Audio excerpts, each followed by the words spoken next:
monde. Ce jour-là, ta mère, elle a l'impression qu'elle allait mourir, tellement les douleurs, elles sont intenses. Et les hommes, on ne sait pas de quoi on parle quand on parle de cela. Il n'y a qu'une femme qui peut l'expliquer. Quand ta mère, pendant 2 ans, elle t'a allaité, elle ne dormait pas la nuit. Pendant 2 ans, tu lui as perturbé son sommeil. Quand tes parents, à 4 heures du matin, ils sont levés pour aller travailler, pour t'acheter des vêtements. Quand lorsque tu es malade, ta mère, elle ne trouve pas le sommeil. Même quand tu as 30 ou 40 ans, si tu rentres à 1 heure du matin, ta mère, elle t'attend encore pour demander de tes nouvelles ou pour te préparer à manger. Qui va se comporter avec toi si ce n'est pas ta mère et ton père? Qui va se comporter comme ça avec toi? Et nous, on est gentils avec nos copains. À n'importe quelle heure, on répond à l'appel de nos amis qui nous demandent de l'aide, on les aide. Mais est-ce qu'on aide nos parents? Est-ce qu'on est à leur écoute? Est-ce qu'on leur donne du temps? Est-ce qu'on leur montre du respect?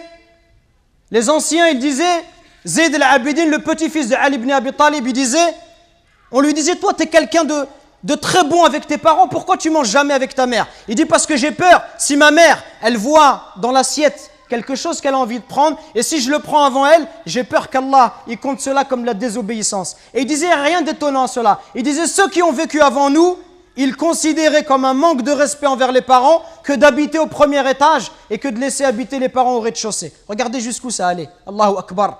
Le simple fait d'être au-dessus de sa mère, au premier étage, sa mère au rez-de-chaussée, ils considéraient ça comme un manque de respect. Et d'autres chez les Sahaba, ils disaient, quand il y avait un scorpion qui est rentré dans un trou, il a mis sa main et il s'est fait piquer. On lui dit, pourquoi tu mets ta main alors qu'il y a un scorpion? Il dit, parce que j'ai peur que ce scorpion il sorte et qu'il ne pique ma mère. Regardez le respect. Et regardez aujourd'hui l'attitude des enfants envers les parents. Regardez ne serait-ce que le regard, les yeux. Wallahi mes frères, si nos parents ils invoquent contre nous, wallahi c'est pour nous le malheur dans la vie d'ici-bas et dans celle de l'au-delà. Allah Azza wa Jal, par l'intermédiaire du prophète alayhi salatu wassalam, il nous dit qu'Allah il a interdit le paradis.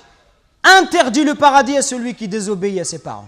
Donc attention mes frères, à ne pas causer du tort à nos parents, à ne pas leur manquer de respect, mais soyons plutôt à leur écoute, soyons plutôt bons, miséricordieux pour eux. Et ceux qui doivent le plus profiter de notre générosité, de notre douceur, notre bonté, notre bon comportement, les premiers à profiter de cela, ça doit être nos parents.